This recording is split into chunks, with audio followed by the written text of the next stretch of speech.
Yeah, good evening, ladies and gentlemen. It's day 3 of the Edina Holiday Classic. This one features a couple of Section 7 AA combatants. We've got a good one here for you. It's going to be the Elk River Elks as they come into this one now with a record of 3-3 against the Grand Rapids Thunderhawks, who are now 3-5-0 on the season. Bart Archer, thanks for joining us here tonight. I know you've been busy as all get out. Happy to be here. But you're never too busy for the game of ice hockey at the high school level. At the high school level. That's the asterisk on that one. But no, this one, I think both teams are pretty eager to get to this Saturday game. Neither Elk River or Grand Rapids had a particularly strong showing yesterday, but I think they just had the heavy legs. It just looked like they kind of didn't have the necessary speed that they needed to compete against Eden Prairie and Edina. But tonight they get a chance to kind of end on a positive note. They're very familiar foes, Section 7 rivals, as you said, P. Wagner. But and I think they're pretty balanced teams. I think Grand Rapids is better than they've shown, and I think Elk River also is better than they've shown. But they're going to get a chance to end this tournament on a positive note, and they're going to compete until the final buzzer. But I think it's going to be a good game. Absolutely are, Bart. And, you know, we had ourselves quite a fascinating game that played out at Pagel Activity Center. Off the face-off, a quick shot deflects up and out of play. Wow. That featured a 5-2 win by the number 1 ranked Minnetonka Skippers over Moorhead, who came off a nice win against Benilde St. Margaret's last night. But I think the moral of the story is this thing's wide open. I think it was is a great hockey game. And I think Moorhead had a pretty good showing. In fact, one source says that it was 2-1 after 2 periods. And if you can kind of hang with Minnetonka like that, it obviously bodes well moving forward. But Foss caught an edge right out of the gate, kind of in no man's land. Boy, your heart has to sink for him on that one. But yeah, you don't want to be a tough way to start. You don't want to be caught there. Now it's going to be the Thunderhawks working the offensive zone, back off against the end wall. And Foss has got a 2-game goal streak going on. I'm sure he's looking for that streak to continue looking tonight. To extend that. Here come the Elks across the line. Nice little feed there. That's off the skate and poked back into the corner of the Thunderhawks. That's Cameron Jagger. Cutter Clafton gets the nod in goal for the Thunderhawks. Is that Colgel down there? No, tell. Actually it's Esperum. So Kyle Esperum gets his second start of the tournament, opened up against the Eden Prairie Eagles back on Thursday night, which seemed about like a month ago. Yeah, he had kind of a tough start. He's had a tough start to the year. And Kyle, if you watch this back, you're a good goaltender. You've already proved that. Just get some confidence and get back to playing the way you were. But he's had kind of a rough go out of the gate so far early in this season. Bonner will play that one in for the Thunderhawks. That feed misses the mark. That came off the Thunderhawk stick as it rolls back into Grand Rapids territory with Grant Wilson. He's being watched on the play by Butchert, and it's sent back up into the neutral zone, controlled by the Elks. Off the boards they go. Puck will be played back in deep. Now it's going to be Wilson that's there. Ooh, and a big check there. That's thrown in on Bonner. And it's going to be back up ice with the Thunderhawks. That was Holcomb on it. Elks wearing their reds for the first time this week. They look sharp. They really do. And you can see the numbers too, which is nice. Indeed they do. Nice change of pace. Bart Archer. It's a quick well, at least editorial. they're not the same color as Eden Prairie. Yeah, true. Koenig with it. Carries it deep. Good purpose to that puck. Michaelis was there. There's a shot that misses the mark. And held in at the line once again by Peart. Back in behind. The Karam off the boards. Outlet out of the zone. That rolls off the stick. The Thunderhawks so far have the early jump in this hockey game. At center ice, it's going to be Koenig. He'll play it in deep. Retreat to the bench as it's going to be the Elks to try to break out. But now it's played back in deep by Del Greco. There's a shot and a glove save. Hung on to with 14-11 to go. We're scoreless. So far, a good surge to start here by the Thunderhawks. Yeah, in fact, they're showing really good energy. And one thing about the third night in a 3-game tournament is pucks are rolling, people are catching edges and stuff. There might be a bit of a fatigue situation going on, not so much physically, but maybe mentally. But this is exactly what the coaches want in this kind of format, is you get a chance to challenge your team and see how they respond to that. And so far, but you're right, Elk River, good start tonight. Del Greco off the half wall just put it on McRae's stick, and or Murphy's stick. Murphy's stick got a pretty good shot on goal. So it's going to be an up-and-down game, but so far it looks like Grand Rapids has a bit of a territorial advantage. Well, there's not a lot of room for pouting. in a weekend like this where you have 3 in a row. And not a lot of sympathy either from the masses. But I think it'd be kind of fun to play 3 games in 3 nights as opposed to, 2 games a week. Less practicing. I don't know about you, but I hated practice. I never mind. Well, you're a goalie, and your it's practice nothing worse. We're a little bit different, but I always enjoyed practice. Yeah, because you were picking us off. Well, no, I was more just on the ice skating, and that's what I loved to do back then. I guess I hated the position. Greniak with it as he's about. I'm just saying, I wasn't weird enough to. That's fair. Enjoy that. Maybe I was. Maybe I was too weird. Who knows? I was gonna say, wait a minute now. What? I don't know what's I'm going on there. Big Karam now. Butchert was there, but chopped away from him by Holcomb. Thunderhawks, they'll leave this one off for Del Greco. Nice stick save. Esperum back up to the blue line it goes. That shot was blocked off the stick of Zulke. He'll get it back across the line and try to play this one in toward the goal mouth area. And that was hung on to by the goaltender. Yeah, I think Zulke was just trying to chip it to an area, but it went off a skate and went right to Esperum, and he decided to hold on to it so they can get some fresh legs out there. But I think Grand Rapids is actually executing far more tonight early than they did really yesterday. They're winning the battles to loose puck. They're maintaining possession in the zone. They're putting some pucks toward the net. Awful encouraging for Coach Chris Marinucci at the start of this Thunderhawk team. It's always such a great precursor to the Edina Eden Prairie game. That one off the side of the net. Yeah, they're familiar with each other as well. Now that's kind of the charm of Saturday night, is just 2 familiar foes squaring off in the first one and the second one. So a lot of emotion, a little intensity. There is something certainly to play for, and both teams are very prideful. So they're going to leave it all out there tonight. And but so far, Elk River's just got to get into their flow. It's a good skating team, but Grand Rapids is taking the play away from them. Thunderhawks with the opportunity there. That shot was blocked. That one came through by Wilson, and they're going to have to regroup back out of the zone. Here they come with speed across the line. Little drop pass, handcuffed Clapton. 2 big saves there on the rebound. They score! Oh, that one buried by Mitch Mass. And it's 1-0 in favor of Elk River. Their first opportunity. Watch this one, handcuffs the goalie. Yeah, actually that little fluttering puck, I think it fooled him a little bit. He thought he had it, but the puck dribbled out. And then it was a nice job by Jagger to kick the puck out of the point of concern. But again, a nice follow-up by Mass to put that one in. Boy, first or second shot on goal for Elk River. They made it count, but now it's 1-0 Elk River.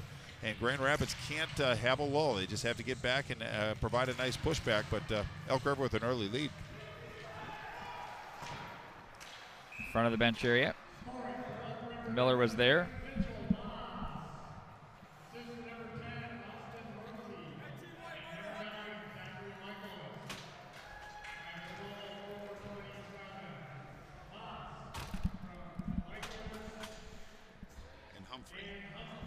There you go. And that was at the 4:27 mark. If you didn't hear it, it was Mass's first goal of the season from Austin Humphrey and Zach Michaelis.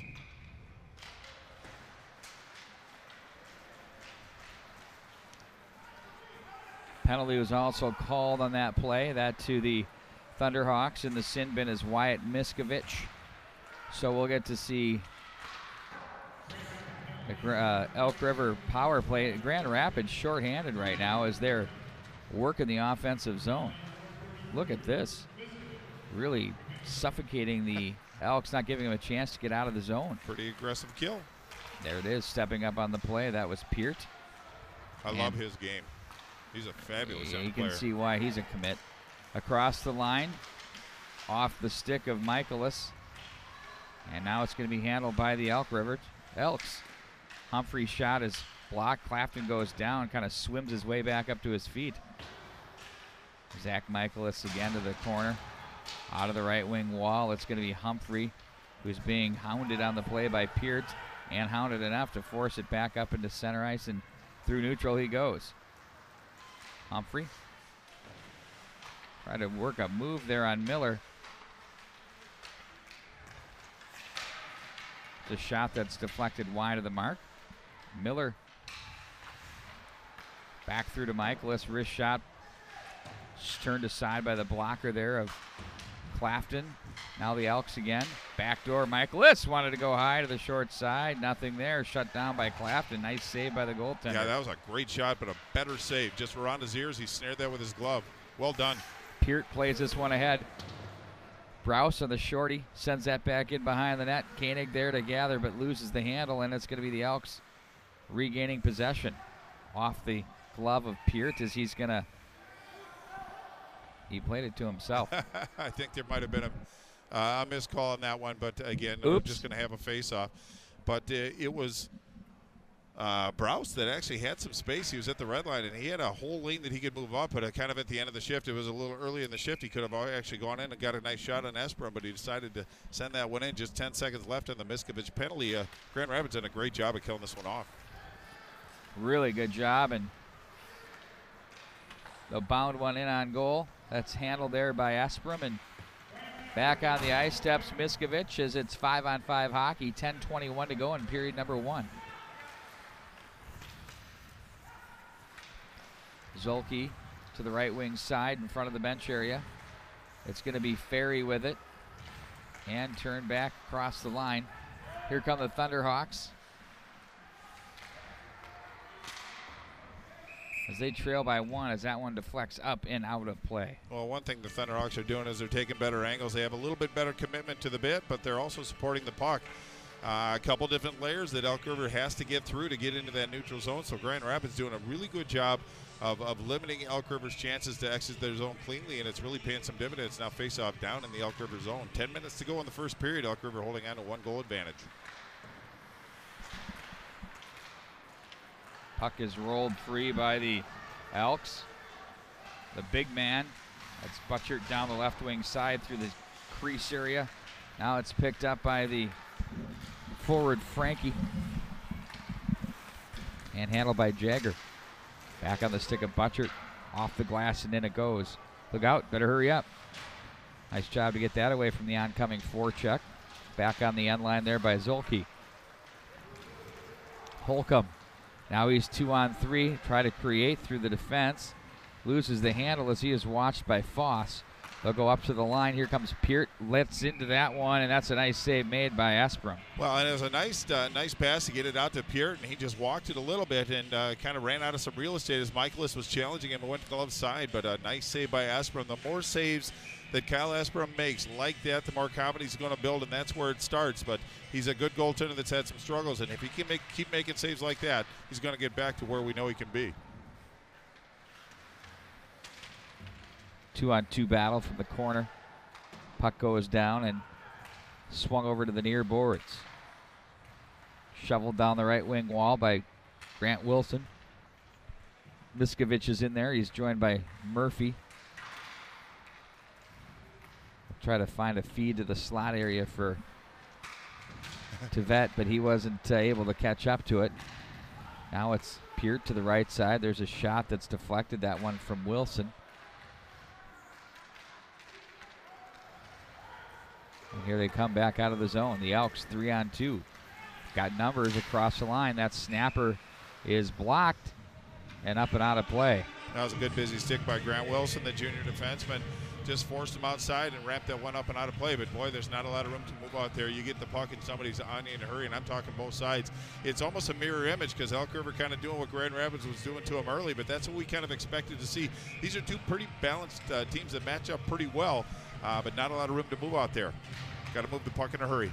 They have a possible 3-on-2 like that. You come in like a straight line. Yeah. Then they did, and you just give them a gift. It looked like Michaelis was trying to go down the middle there. Well, it was a good back check by Holcomb on that one to try to balance it out a little bit. But turned it into a straight line, yeah. That's a commitment. I mean, you got to play both directions in 200 feet. Rickard. Now it's Holcomb for Miller. He chips the glass. It's going to be played back down the wall. They'll play it rink wide. The Elks looking to add to that 1-goal lead. There's a pad save by Clafton. Over to the right wing wall it goes.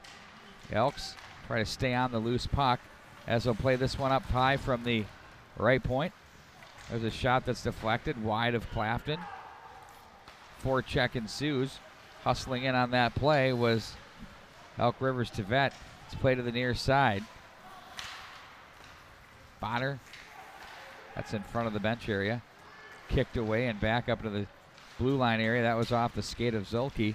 But now it's the Elks that stay strong on the puck there, and they continue the energy toward the goal mouth area, Bart, with a chance. Well, that was a nice play to just put it on net. It was a shallow angle, but Clafton made the initial save, but the puck tended to roll up. There was some red jerseys out front, so Clafton very smart to hold on to that and hit the reset so they can just have the face-off, get some fresh legs out there.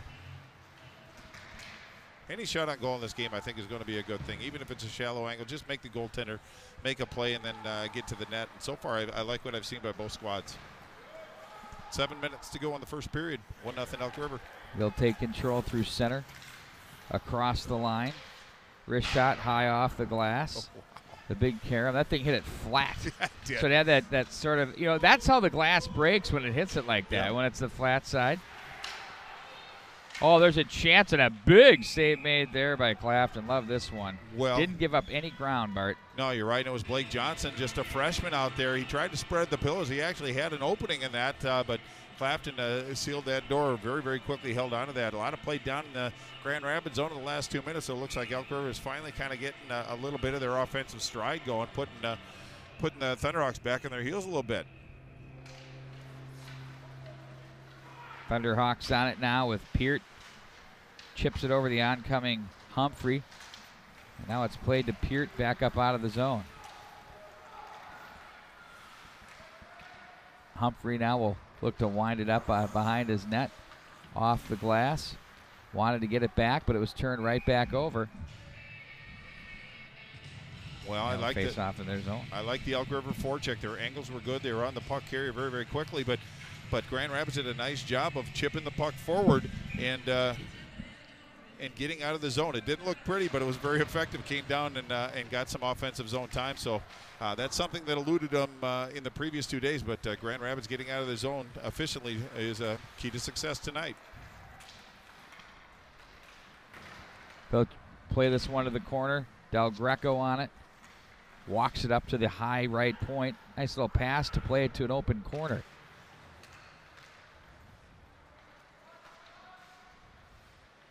Flohog on it. He was the recipient of that big hit from Jack Jensen last night. Flohog got sent home, Pete Wagner. Oh, that's a different number 18 then. Tell me more. Well, I just got it from our brethren up in the booth from Grand Rapids. Nicest guys in the world. Great guys. But they said that Flohog was sent home, so I guess that mystery is going to remain. I'll see if I can get that information between periods. Yeah, so that his head hit the ice after he was hit heavily. And I think anybody that's played the game kind of knows how that feels. In fact, I had something like that recently, and it's something you want to pay particular attention to and err on the side of caution. I think they made a very responsible decision. Peart. Koenig delayed penalty. This one's on Elk River. Koenig muscles this one to the corner. He and Foss come together. Foss, great job with the hip to wedge him out of that. We'll show you that on replay, what I'm talking about. That's how you do it there. No, absolutely. He shut him straight down. I mean, you can have size, but if you don't know how to utilize that size to your advantage, it really kind of Here he comes. But he's just a big body. But I like the commitment, getting after that, knowing you're going to get bumped. But it's kind of the Chorsky thing, where you know how to position your body to protect the puck or put yourself in a position to make a successful play. But Joey Faw has been very impressive in this tournament. He's been a shining star for this Elk River team. Two goal scoring streak as well. Indeed. Puck is up to the line now. Peart. Now they'll play this one back to the line. Left up to Del Greco. There's a shot that's blocked by Holcomb. And it's Boutal in the box for holding, I believe, Pete. 4:35 to go in the period. 1:30 in the power play. Back up to Peart. He's going to play this one down to the left wing side. Murphy. Now on the puck down low. It's Del Greco again. Much better movement here on the power play for the Thunderhawks tonight. Last night we saw him a little bit stationary there. Well, you got to move. You're easy to defend if you don't move your feet, and it really kind of takes the excitement out of it. But they're moving their feet, they're moving the puck, they're making some things happen. We'll work this one to the slot area. There's a quick shot and a nice save. Oh, a good one there. Back up high to the line they go with Jagger. Leans into it, pad save. Another one. Oh, that one went high and over the top of the goal on that bid from McCray Murphy. Boy, I'd like to have that one back, I'm sure. Turned over at the line. Good buzzsaw here by the Thunderhawks with this power play. 30 to go in the man advantage. There's a snapper that misses the mark. That one by Del Greco. Thunderhawks again. Back up high. They go to top of the umbrella. Peart plays it. They'll play this one rink wide once again.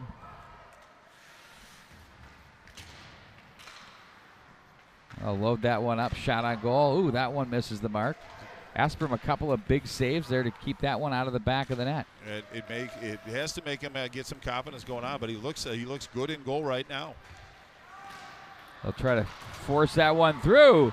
Turnaround. That shot doesn't find its way through as the Elks are now at full strength here with 2:53 to go in the first period, holding the 1-0 lead. Yeah, I think that was Mass that got in front of that one. It might have hit a soft spot. He got up. It took time, but he's going to the bench now. No worse for the wear, but we're back to 5-on-5. Really a nice power play as far as possession and zone time for Grand Rapids. Didn't get it in too tight, so pretty good defense for this Elks team shorthanded.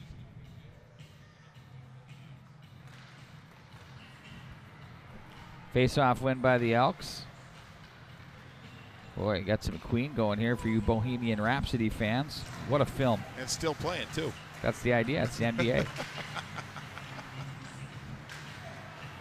front of the net it goes.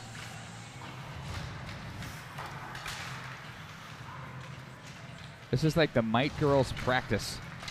In front it goes. That was turned. There we go.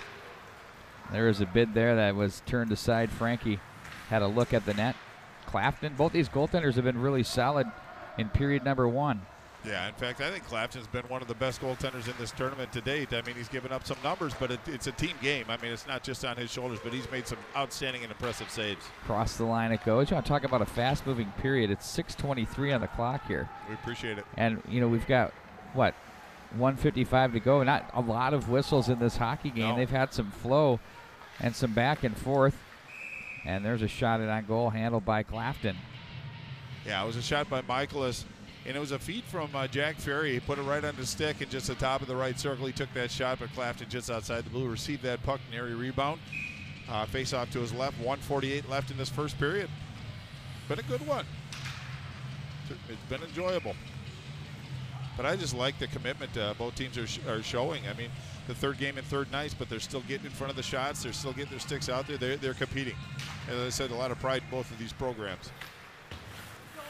They'll play that one away from Humphrey. Holcomb back in behind. Brodzinski watched that one. And the Thunderhawks out of the zone with Murphy. Del Greco races across the line. He's stopped on the play. Now into the corner it goes for Del Greco. Bumps it off the end boards. Murphy tries to win the stick battle. Back at center ice it goes. Touch pass to the right wing across the line. Michaelis. Ooh, that was thrown in on goal off of Humphrey. As those two had a give and go rocking out of the neutral zone, but Clafton too good there. Well, it was a nice play because Humphrey's a big body and he can kind of get positioning, but I thought Zolke did a nice job of contesting him, and I don't know if went off Zolke's skate or Humphrey's skate, but right into Clafton. He received that, decided to hang on to it, which is a good decision. But again, nice zone exit by Grand Rapids and a nice sequence by Elk River. They're trading punches. The heavyweight battle ensues here at Braemar Arena. Not literally, but figuratively. Just want to qualify that. 1 minute remains in the first period. Paul Walsh on the call. Back into center. Sent back in behind the net. We're here from Joe Hazley. Talk about his book, The Elks, The History of Elk River Boys High School Hockey, if you haven't heard that one.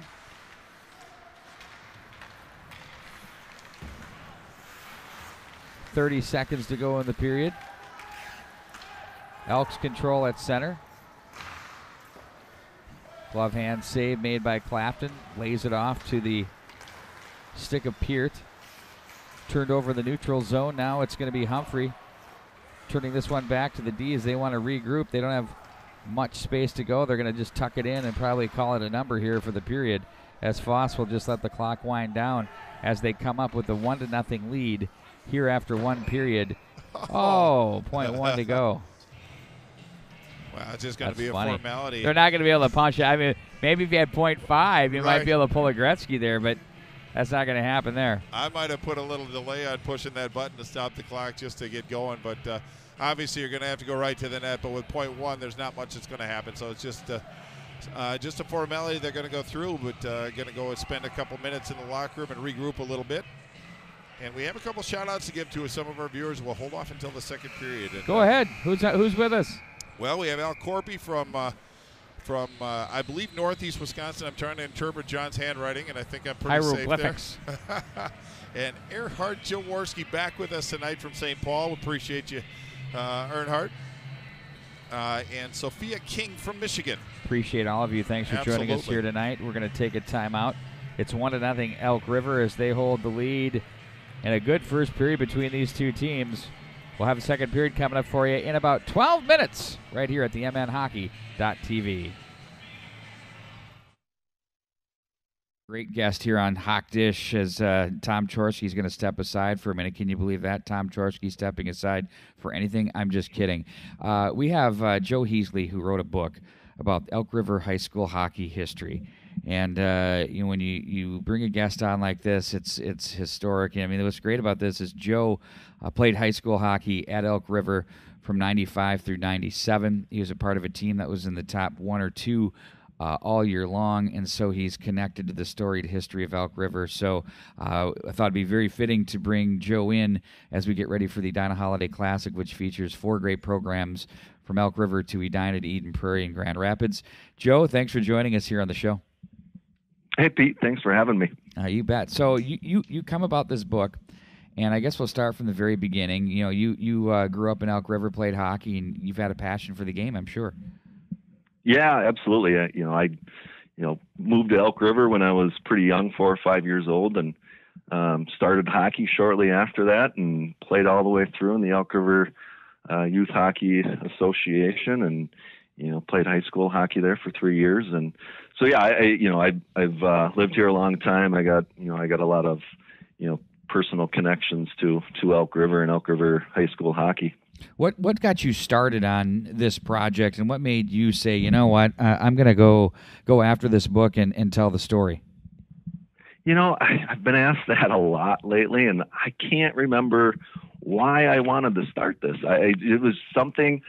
I've always been interested in history, whether it's sports history or U.S. history or world history. And, I obviously, like I said, I have a big connection to Elk River high school hockey. And I just thought it'd be interesting to go back and see, the history of different players and different teams, and kind of how the teams were when they first started out in 1957 and into the 60s and 70s. And because when you're in high school, I didn't really even think about the history. But now that I'm a little older, and I just thought it'd be really interesting to go back and look to see kind of how it all started. And from I still call it a smaller community, 20, 30 years ago. It really was a small community. And to have, 5 kids now come out of Elk River and play in the NHL, I thought that was pretty incredible to do that from a smallish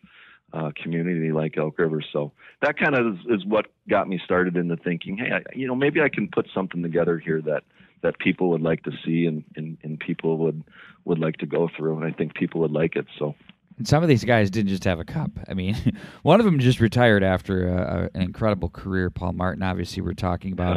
Yeah. And, Joel Otto, obviously, was legendary with the Calgary Flames. And, it's when you went into this project, I always find it interesting when you uncover things, the story kind of takes a different tone or turn from what you thought, and maybe it didn't, but was there something in there that concluded with this project that you said, wow, I had no idea I was going to end up here? If so, what was that? Well, when I first started this, I started it and it was pretty basic. I wanted to chronicle every year. So every year was going to have, some, just how they, what the team's record was and some of the players that were on the team. And it was just going to be pretty basic. And, I thought, well, maybe I'll do a couple features on some people. And, as I got going, I'm like, I should really add something like, who the captains were or some points leaders. And then I started doing more, and I'm like, well, maybe I should, on each year, maybe I should kind of chronicle and kind of go through how each team did in the section playoffs and teams that made it to the state tournament. Maybe I should, do like a little game summary of how each, team did in the postseason. And so I went from probably, at the beginning, my book was probably going to be about 60 pages long, with not very much in it. And at the end, I ended up with about 190 pages now. So, I got team pictures from every year. I got a lot of individual pictures from every year. I got 13 different features that I did on past players and, a couple teams and a few different coaches. And, I started branching out into, I should try to put together a all-time stats list. And I did that. And then I tried to, put a list together of, hockey alumni in Elk River who went on to coach at various levels, and, whether it be high school or juniors or college or even the pros. And, and then I kind of did a fun one at the end and it was my top 10 list of who the best players were that played at Elk River High School. So that one might have been a little subjective, but I thought it'd be fun to add in there too. So what kind of feedback you get in the community in the hockey program with this? Well, I've actually gotten quite a bit of good feedback lately. I just started selling it the very, very end of October. So really it's only been 5 or 6 weeks. And I started out by printing out about 190 of them, and I just had to reorder a whole new batch about 2 weeks ago. So, in 5 weeks, I've sold a lot of them in those 5 weeks, and I see people around town now or at hockey games, and just the other night or last week, I had about 6 people come up to me at the hockey game and say, "Hey, I bought the book. It's awesome. I'm glad somebody did this. It was fun to look through and see my name in there a couple times and see my picture in there a couple times." And so I've had a lot of really good feedback lately. So. Well, you also have some features in there. I mean, you go anywhere from Paul Ostby to Joel Otto to Dan Highnote, the state championship team, Tony Sarsland, Blake Hillman, Jake Jeremko, all the way through. So it's not just a compilation. You've got stories on people, too, as well, that have been instrumental to the history of Elk River hockey as well. Absolutely, yeah. I think that was probably the funnest part for me was, talking to some of those people like Joel Otto, who I've never talked to in my life before this, and Dan Highnote. And I played with Dan for a year, but hadn't seen him or talked to him in probably 23 years now. Sure. So it was fun to talk to those people. And in the best part I thought about the features is learning stuff about some of their family history. I think it was Marley Glines who graduated here in 1970 or 71. His dad was in either World War I or World War II at the time, and he was in one of the top platoons for the United States during the war. And there was a couple other ones, from Paul Martin talking about how he almost chose playing high school basketball instead of high school hockey, and how that would have maybe affected the rest of his life, So it was interesting to hear some of those old stories, not even necessarily about hockey, just, these were my parents. This is what they did. I know, one of the coaches from around here, Dave Blyle, his dad was a professional boxer in Minnesota, and I think he's in the Minnesota Boxing Amateur Hall of Fame. So it was really interesting, and it was really cool to kind of hear some of those past personal stories. And that's what makes it real. And, everybody loves the story. And high school hockey is, what I've learned over people don't understand it unless they're a part of it, unless they've grown up in this community and they've participated as a player, fan. I've always said, either you're on the team, you're in the band that's at the game, you're a cheerleader, student manager, or you're a friend of someone. It kind of connects with everybody from a cultural perspective here in the state. And when you can compile it into one piece, it's not only just about the game and the players that came through, it then really becomes about Elk River, the community. Yeah. And I know it sounds, I don't want to say cliche, but you can draw your identity through this a little bit. And did you find that when you put this together? Did I find what again? What did well, you say I mean, kind of in terms of family backgrounds, and this person served in the military. To this, they had these challenges. Those kinds of things happen, and what you end up doing is you start linking the history of the game to almost the history of the community. So when you go up to the Iron Range towns, whether it's Eveleth or Gilbert or Hibbing, whatever, those stories are super rich and deep, and the high school hockey seems to kind of connect and galvanize the towns. Did you feel that more so than you would have expected when you did this book? Yeah, I did.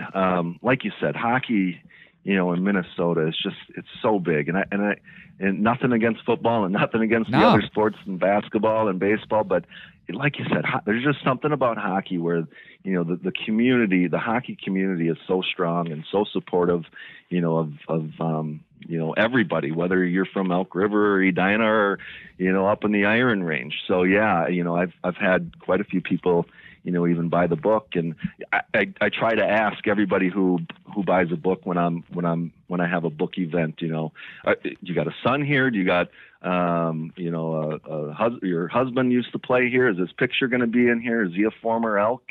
And, I've had a lot of people say, no, none of my kids even played hockey. I just grew up in Elk River, and, I've lived here for 50 years, they'll say. And, this is kind of a piece of history for Elk River. So that's stunning. I've had a lot of people that have said those things to me. No, I don't have a connection to hockey. It's just, I've been here for so long, and that's kind of what they see it as, is just kind of a piece of Elk River history. What a rewarding piece for you, for sure. Joe Hazley writes the book. It's called The Elks, The History of Elk River High School Boys Hockey. You can get it online at erhshockeyhistory.com. Maybe we'll get you to the point where you need to order some extra books here. I'm going to play this during the Holiday Classic as well. So I think everybody needs to hear this story and hear about your book. And if you're a high school fan and not even from Elk River, I think it would be worth doing. And I think we should have one of these for every community. It'd be really, really great for everybody to connect with as well. Joe, thanks for your work. Thanks for sharing this with your community and joining us here today. All right. Thank you, Pete. That's Joe Hazley. That's Elk River. The Elks, the history of Elk River High School Boys Hockey. You can get it online at erhshockeyhistory.com. We'll be back with more right after this.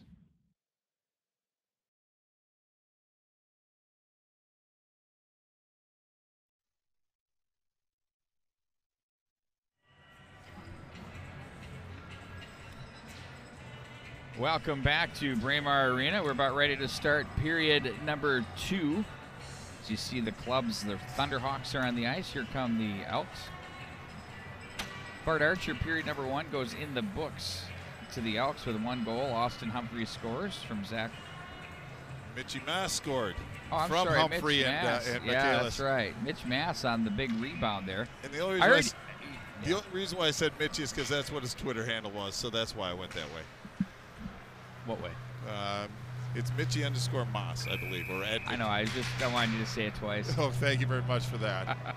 No, but it was Moss's first goal from Humphrey, and Michael is at the 4:27 mark. Shots on goal that period. Grand Rapids with 10, which is a big number for this Grand Rapids team in this tournament. That's a really good sign for Coach Marinucci, and Elk River with 11.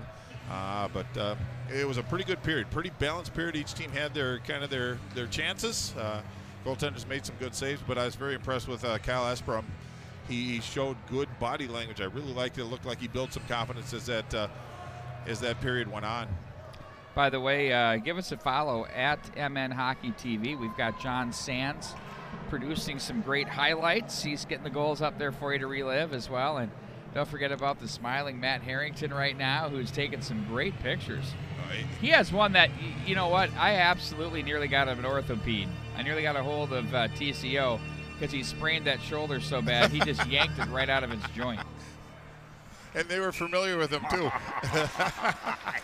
Not again. It's a repetitive use injury. Patting himself on the shoulder, Matt Harrington. But deservedly so. Oh, the confidence is brimming overboard. Michaelis with it.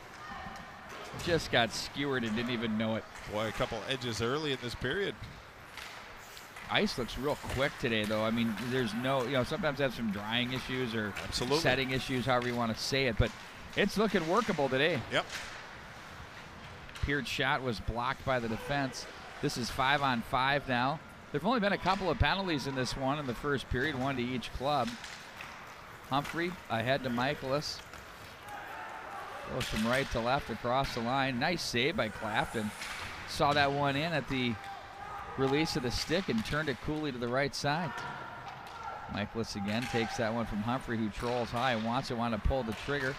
Rolls off the stick, kind of partially poke checked as well. And now it's going to be Peart with it. Calmly, look at this control. Huskies love this guy. To the left wing it goes for Murphy. He'll be shut down at the line. That by Greniak. Now it's Rickard with it. 1-on-2. Tried to create. They get a little help with a late man. Touchdown to the slot area. Up and over the top of the net. That one develops and leads to a good scoring chance. Yeah, that was Brooks Butala that put the backhand on, put it right on the doily, and in stride he just kind of launched that backhand over. You know, they're difficult for goaltenders to kind of predict where a backhand's going to go. Sometimes it's kind of hard to predict where the aim is going to go. It just ramped up out of place, a face-off, hence outside the zone. It's been a pretty busy day for us here today, hasn't it?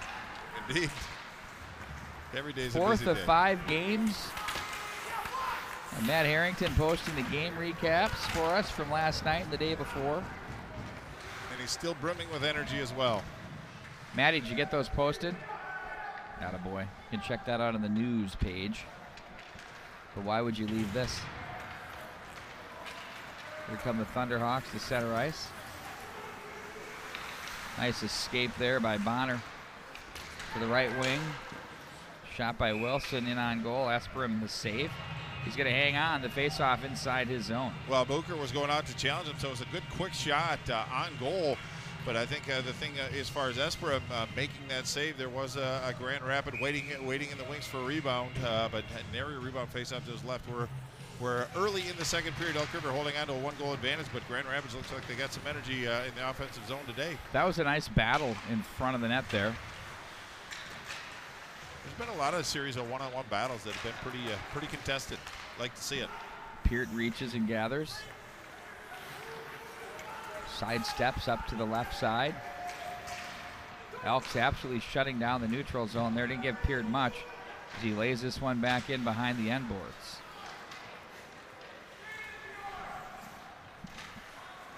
Frankie. Now it's Foss up the left wing wall. That gets away from Peart as he's going to gather it in back in behind Clafton. Turned over, nice stick there.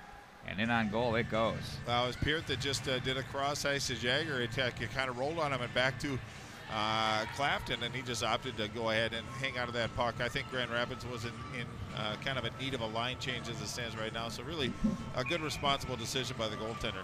Not a great play, but just one of those little subtle things that can lead to success moving forward.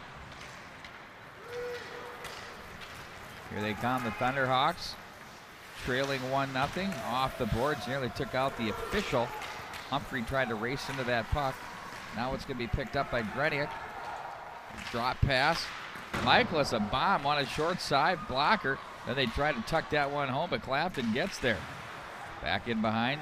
Humphrey comes together with Miller, but now it's Humphrey tries to come out of the corner rather, and he's beat on the battle by the Thunderhawks. High blocker pad. Turned aside. Esperem and the Elks clear but not out. Murphy. Oh, they got a man in front. He tried to play it through. Esperem drops the stick and covers that one up. Well, it was really a nice play by Murphy to try to chip that one out. He had support out front. I think it was Miskovic out front, but Asperum used that big goal stick, got busy and stopped that forward progress. But really some nice work by Elk River to get the puck down low and then try to chip it out in front. But again, good defense by Elk River. They're playing a very sound defensive game tonight, protecting the middle of the ice and giving their goaltender a chance to make a stop and possess the puck.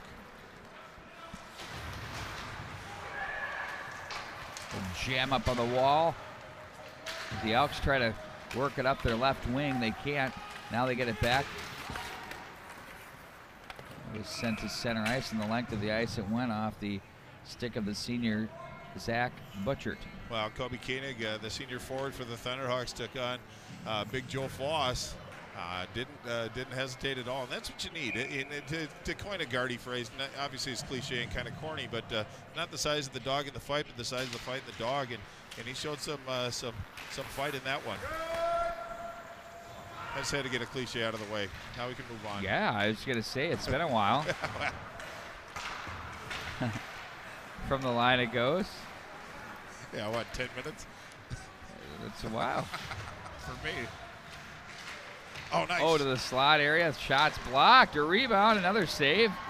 Nice chances there all the way along. Straight out of the corner as well. But Asperum dials in and makes the saves. Looks good there. Yeah, absolutely. First save was on Hunter Bischoff. A really nice save. And then I think the foul went to Goring. And but Asperum, he's really looked very comfortable, and I think his confidence is starting to build. He just kind of has to get through that threshold. I know I'm kind of putting too much focus on the goaltender, but he's a good goaltender that just came out of the gates. But this is the kind of game that he needs. Just make a couple big saves, get that confidence back, because he's a solid goaltender as he proved last year. It's a really good combination that they have in Elk River.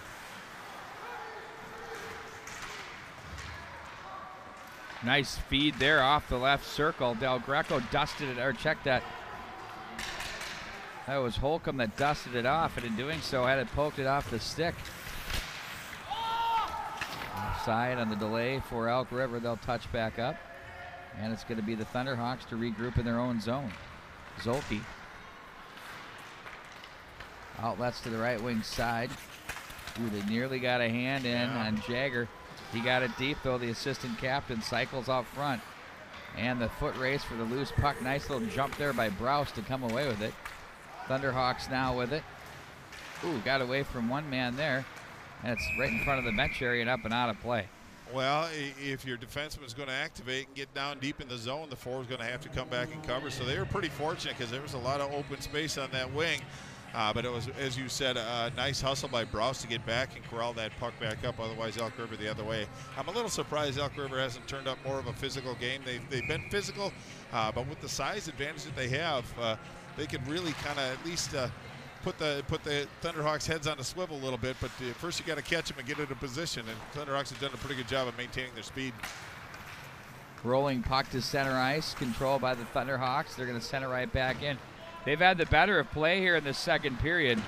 It was really pretty much, I'd say, a wash in period number one between these two teams. And the Thunderhawks on the puck again here with Miller down low. That one's too far for Del Greco. They're going to have to battle from the corner here. Cut off on a nifty play by Miskovic. Nice read by him. Now over to make the play is Murphy.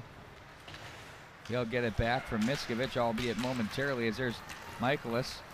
Mass plays that over for Humphrey back into the corner. Humphrey gets away from one man as he'll stay on it. Up to the line. Down the wall it goes. Ferry made the play. Humphrey poked off his stick right back onto Ferry's. Now the Elks take their turn in the offensive zone. Wanted Humphrey from the high slot, misses him. And there's Foss to send that one in. Might have been wide of the mark, but still hung on to by Clafton. Way to slow that down. Right, and in fact, Elk River showing some pretty good zone time. Did a nice job of keeping the puck in the zone and working it to get that shot on goal. Kind of a weak shot by Foss from the point, but Clafton opted to hold on to that so they get, again, a line change out there. 10:39 left in the second period. Elk River still holding on to that one goal advantage, but Grand Rapids looking pretty good. Elks look to make a play there. Foss turned back up ice now by Butawa. He'll get it back from the corner. Foss down low with him as well. in front. They go. Ooh, Clafton was big and square, but didn't see that one as it sailed over the top of the net. Yeah, it was a good quick release from the Elk River forward. Cam got his number, but it was Jagger that actually, I think, got the stick on that one. But a nice sequence, but Clafton didn't give him a lot to shoot at, but good support by the defender, Jagger, on that one. Wide open in the slot area there, Bart. Kind of snuck his way into traffic.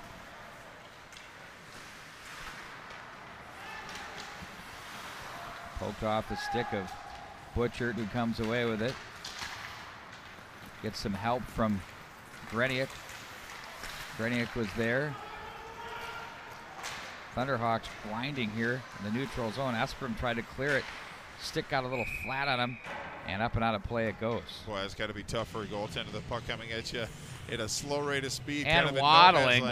Yeah, what are you going to do with it? Well, you got to make a decision. He made the right decision. He didn't get a lot of stick on it, but just enough to interrupt that. But the puck up and over the glass. So face-off is going to be to Esperum's right. Just under 10 minutes to go. Coming up at 8:30 tonight, it's going to be Edina and Eden Prairie. It might actually be at 8:32, which is kind of encouraging. Oh, it's definitely going to be at 8:30. Such a fun time of the year. It could start at 10:30, and who cares? Yeah, absolutely. As long as the faithful can get all seated and in at Braemar Arena with one of the great vibes in high school hockey, no question. Well, let's hope we can get some of the students from both of the communities out here to support their squads and make some noise in here. I was told that the Minneapolis girls team had a huge contingency at the Richfield Ice Arena when they were taking on the Academy of Holy Angels. Nice. Why wouldn't they go support, Apparently the vibe was really hot in there. At least that's what our production team told us. I like it. Long pass. It's going to be Humphrey. Work to the outside, and that stick was blocked. A great defensive play there.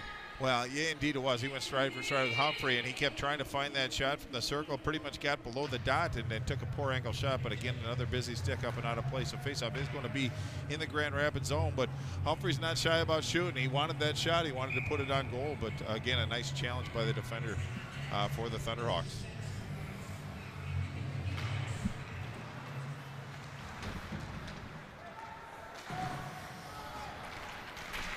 Let that picture tell the story for you. Bart Archer. In front of the bench area now, it's going to be the Elks and the Thunderhawks. Who wants it? Elks on goal as Clafton steers that one aside. Miller takes over. Nice touch pass through the neutral. Here come the Thunderhawks. Ooh, stood up at the line. Nice check there. Oh, my word. Yeah, that was wow, a nice that's step the up. National Hockey League. I mean, watch this, Bart. I mean, seriously. No, that's Jack Ferry that stepped up, and that's what you want to do. You use that natural line of defense at the blue line, but he stepped up, separated him seriously from the puck, and even out the numbers. Actually gave Elk River a bit of an advantage numbers-wise on that one. But that's what good defense can do. They can read the play, and adjust. And I think he made the right decision. But anytime that you can get a little physicality, do you think that was a penalty? No. He gave him a penalty for that? Yes. Oh, I didn't see who went to the box. So you're in a one-on. I'm just going to go off the rails here. You're in a one-on-one situation. You're not getting around the guy, so you're going to play it to yourself. You should get planted for that. And then he does, and then he goes for interference. That is absolutely garbage. Yeah, I don't disagree. Please. Yeah, I'm even surprised when you said that. It didn't make sense to me as well, but they play on. Could you tell how I felt about that one? Yeah, that was bad. And you're wearing short sleeves too. Come on. No, I don't disagree with you at all. But again, now it's Elk River. They got to pick up their teammate, get through this being shorthanded. Ferry lays that one down the ice. One's blocked off the sticks. Skates rather of mass, and it's going to be the Thunderhawks to regroup. This is their second man advantage of the contest. 0 for 1 official with it. Ooh, nice backdoor feed there for Holcomb. That was stopped. Mass goes down to the knees, and somehow it came with him. Back at center. Sent back in. Checking his stick there was Holcomb because it forsaked him on that dump in. Now it's Humphrey. Tried to get it deep, but was stick checked from behind. Now it's going to be Peart, the smooth skating defenseman, Jack Peart. Back in behind the net he goes. Down goes a Thunderhawk player. That's Peart. And it's Humphrey to clear it the length of the ice. Well, Peart did a nice job of establishing the zone, but there wasn't really any options for him, so he had to continue. And kind of played into Elk River's hands. They cleared down. 6:49 left in the second period. Elk River up by 1, but down a man for another 10 seconds. Rung around the boards to the line. Peart had a gift there. Plays that one ahead. Bonner and Bischoff down the near boards. They're at full strength now. Numbers in front. Scores! That one developed, and Goring ties it at 1. Well, it just was a sequence of events. Elk River couldn't catch up, and finally Goring in front of the net just pulled the goaltender out. Esperum a little bit vulnerable in that situation. He made the first save, and it was Goring that was all alone. That's going to be his 6th goal of the season so far, but a big goal it was. Now we're knotted at 1. Grand Rapids got the fortune of kind of the residual effects of a power play. It wasn't a power play goal, but they maintained possession while Elk River got their man back. But 1-1, 6:30 to go in the second period. Up to Elk River to respond and get some offensive zone time. Brand new hockey game here at Braemar Arena.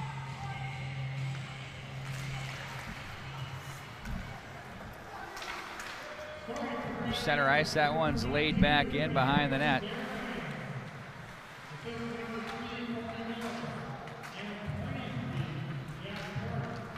Look out in the stands. That goes up and out of play. 6:11 to go in the period.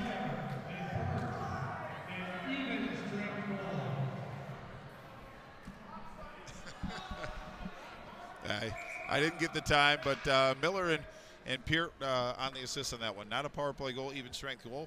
5:55 left in the second period.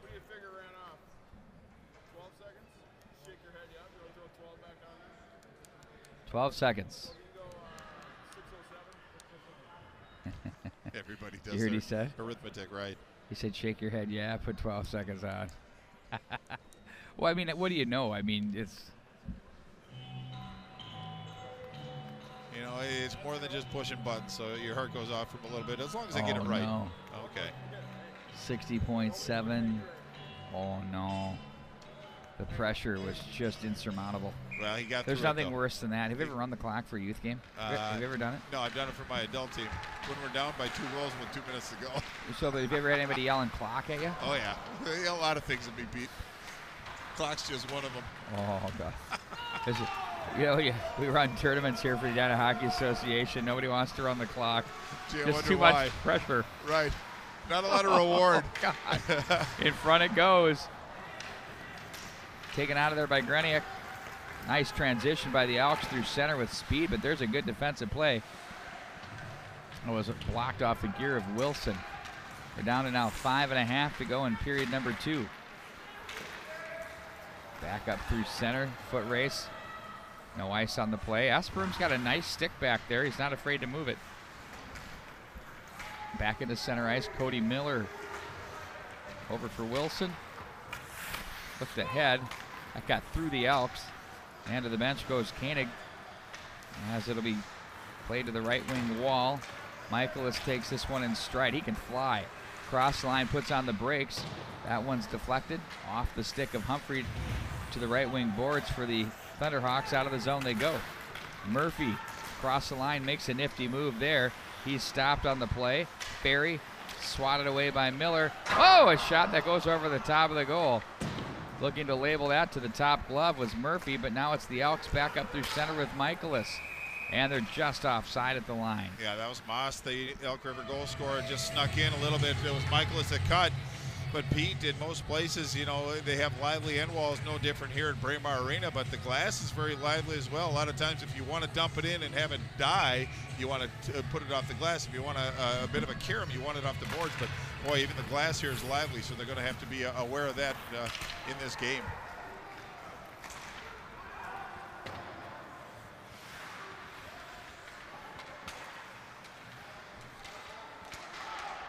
Lots of swatting at that puck there. Now it's going to be sent wide of the mark, sticked up off the netting by the goaltender Carter Clafton. Yeah, again, it gets back to not a lot of room to move out there. Everything's contested, every bit of real estate. Not a lot of point-blank shots in this game. I guess if there have been some, they've resulted in goals. And going back to the goal ring goal, he almost had a bid for another one as well. So he's getting hungry. But an offensive zone face-off for the Elks. 4:18 left in this second period. All knotted up. Thunderhawks enduring the forecheck and getting through it. Oh, they have a possible man on the loose there. That would have been Brous, but it's going to be hung on to by the goaltender. Well, Brous, Wade Brous, the sophomore, he's kind of a scrapper. He's not afraid to mix it up a little bit, and he showed some pretty good speed, but he was contested by both Elk River defense, and it was the goaltender Esperum that decided to make that save. But boy, pretty good forward push by the Thunderhawks. Back behind the net to the left wing. Butchert absorbs a hit there from Zulke. And now it's going to be back behind the net. Nice job by Peart to stay in control. As he walks up ice, he can fly. Wrist shot that's blocked. Thanks for changing that to period number 2, John Sands. Look at that, it's updated. To the low slot area. Now high for Peart. Wrist shot hits traffic. Back into the corner it goes. That hurt him too. Shaken up, yep. That was Butala. Now Peart's going to walk. Ooh, he wanted to play that in front for Holcomb. Ooh, they might have had a slash there. Chopped the tree down. Got away with that one. Ooh, sticks all over the neutral zone. Goodness gracious. Now across the line, here come the Thunderhawks. Snapper, ooh, a screen was set up there off the shot by Bonner. Off the glass. Michaelis will look to gather in that one. Tried to play it to an open wing. Stepping up is Zulke. Loading it up and shooting, that was blocked. Good defensive play there by the defense. That was Wyatt Holcomb. Now it's Humphrey on the move to the right left wing side. His shot goes up over the glass. Misses the mark.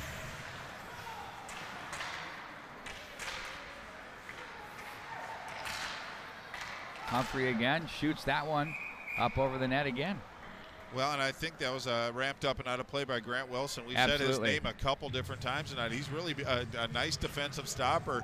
You know, you might get a look like Humphrey did on that one, but a nice busy stick. Again, up and out of play, face off in the zone. They'll take that trade anytime as opposed to having Humphrey at the left hash. But 2:31 left in the second period. Nice defense by Grant Wilson, the junior defenseman. Again. Face-off win by the Thunderhawks, tied at 1 here in period number 2. We get prepared to set up for what should be a great third period with these two teams.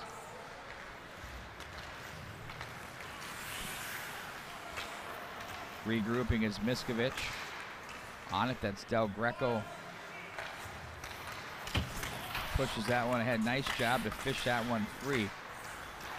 Oh, Thunderhawks through center. Murphy across the line. Look at that little move. Nifty. Up and over the net, wide of the mark. All the way back into Thunderhawk territory it goes. There'll be no ice because it came off a Grand Rapids stick. Jagger is there. Plays that one up to the right wing side.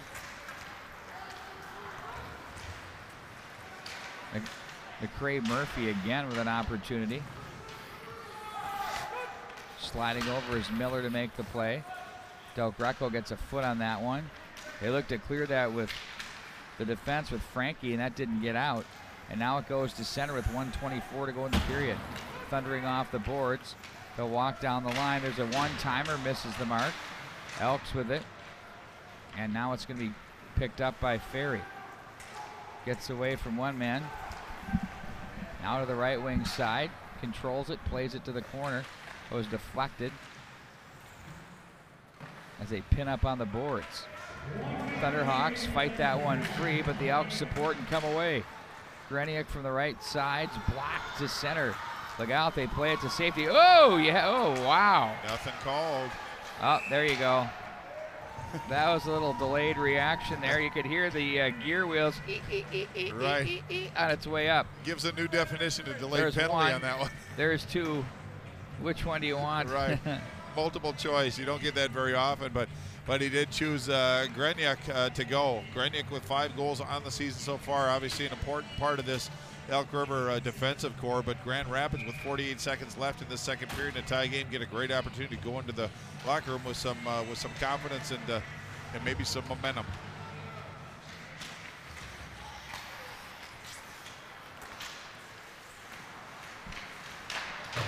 That shot's off the pad of Esperum with 33 to go in the period.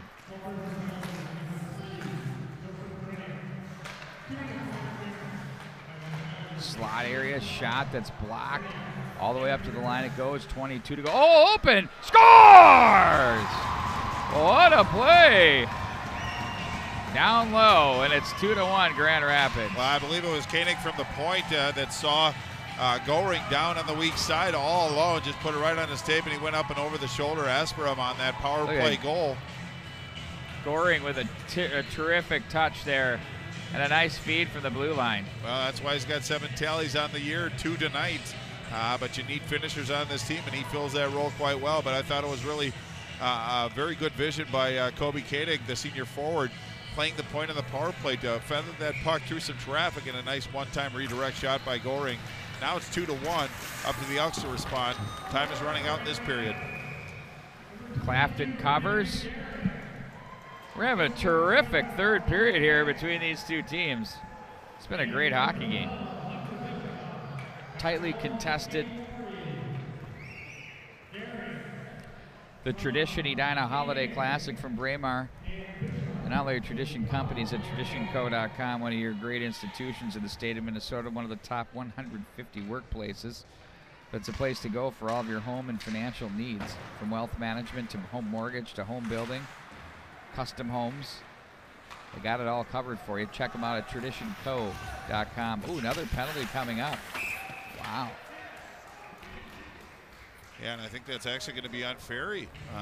Just kind of an incidental bump, but he didn't have the puck, put him down on the ice, so he's going to spend some time in the box. Just 1.5, kind of inconsequential. It is going to be an offensive zone faceoff for Grand Rapids, so Elk River can't relax at all in that respect. I mean, they have to play till the final horn, but what a great opportunity for Grand Rapids to at least go into the period with some momentum after that last goal, but they get to start the next period with about 1:58 on the power play, so not a bad way to start a third period in a game that you have a 1-goal advantage. Yeah, the Elks bench was less than thrilled. Let the officials have it there. That's going to do it for the period. As the Thunderhawks score 2 here, Bart. Why don't you give us a quick summary? Well, I certainly shall. In the first period, it was Bitch Moss scoring his first at the 4:27 mark from Humphrey and Michaelis. Then in the second period is Goring scoring his 6th from Miller and Peart. And then Goring again on the power play, scoring his 2nd goal of the game, 7th of the season from Koenig and Bishop at the 16:40 mark. That's where we stand right now, 13 minutes away from the drop of the puck. Like you didn't have time to work out? Do you have a hard time believing you could really get in shape, lose weight, or stick with exercise? As a busy person, does it all just sound too complicated? We've worked with thousands of people who've had those same concerns. People who have a real desire to take care of their bodies, but have trouble moving from intentions to real results.